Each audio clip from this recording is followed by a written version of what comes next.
Asante. Wananchi mara nyingi huwa wanakwenda kwenye vyanzo vya maji si kwa sababu wanataka kujaribu, ila wanakwenda kwa sababu ni maeneo ambayo wakilima ni maeneo oevu, yanawasaidia wao kupata mazao mengi kwa gharama rahisi, bila umwagiliaji, bila. Kwa hiyo ndio maana wananchi wengi wanapenda kuingilia vyanzo, lakini tukiwaruhusu, maana yake vyanzo hivi vitakauka na nchi tutaingia kwenye baa la ukame, lakini pia ukosefu wa maji kama huduma ya msingi kwa wananchi. Kwa sisi tunaendelea kutoa rai kila siku kuambia wananchi wasijihusishe na kilimo cha karibu na maeneo ambayo ni vyanzo vya maji. Lakini pia tumeweka alama, kuna beacons zinazoonyesha kwamba kutoka hapa kuingia mita 60 kwenda ndani hauruhusi shughuli zote za kibinadamu pale. Kwa hiyo anayefanya kinyume na maelekezo ya serikali, anayefanya kinyume na sheria, maana yake ni mvunja sheria kama mvunja sheria mwingine, na hatua kali za kisheria zitaendelea kuchukuliwa dhidi yao, na hatutachoka. Unajua, wakati mwingine wanafikiri tukiwazuia leo, mwakani patakuwa parahisi.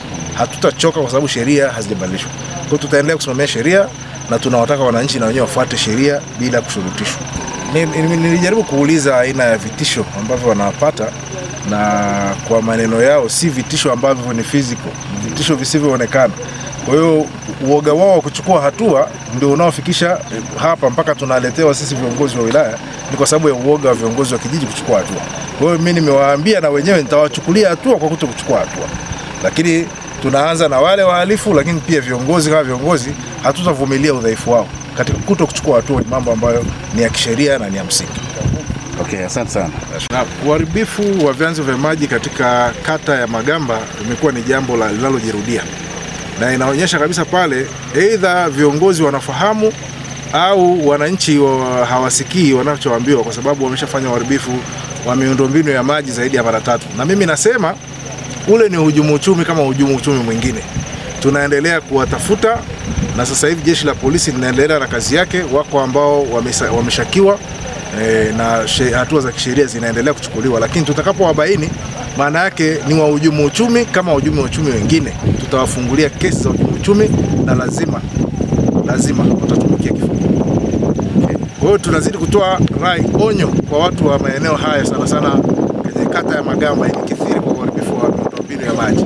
Tunahitaja kwa jina na tunawaambia na viongozi wao wasipokuwa makini kuweza kubaini vikundi vya uhalifu vinavyofanya haya yote katika maeneo yao, basi maana yake tunapata wasiwasi kidogo. Lakini tunafahamu kabisa kwamba wale wanaoshukiwa au wanaotuhumiwa ni lazima wachunguzwe kikamilifu. Sawa. Kwa majina naitwa Engineer Mudathir Mtanda, ni MD wa Mamlaka ya Maji Safi na Usafi wa Mazingira ya Lushoto.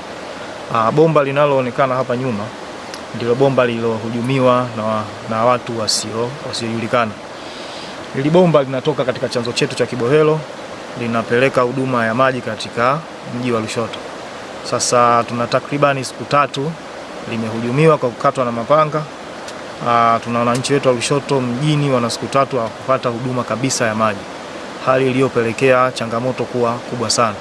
Lakini mpaka muda huu tunavyozungumza, huduma ya maji imesharejea katika mji wetu wa Lushoto na watu wanaendelea kupata huduma. Na tunashukuru sana kwa vyombo vya ulinzi na usalama kwa kuendelea kuwatafuta watu, na tunasisitiza kwamba watu wakibainika, adhabu kali itolewe dhidi yao, ili iwe fundisho kwa watu wa aina kama hii. Na tunatoa wito kwa wananchi wote kwa ujumla wa Kibohelo na Magamba, kuchezea miundombinu ya maji haifai. Ni kosa kubwa sana kisheria na ni hatari sana, kwa sababu unasababisha wananchi wengine wanakosa huduma ya maji. Okay, majina yako tena? Engineer Mudathir Mtanda, MD wa Mamlaka ya Maji na Usafi wa Mazingira Lushoto.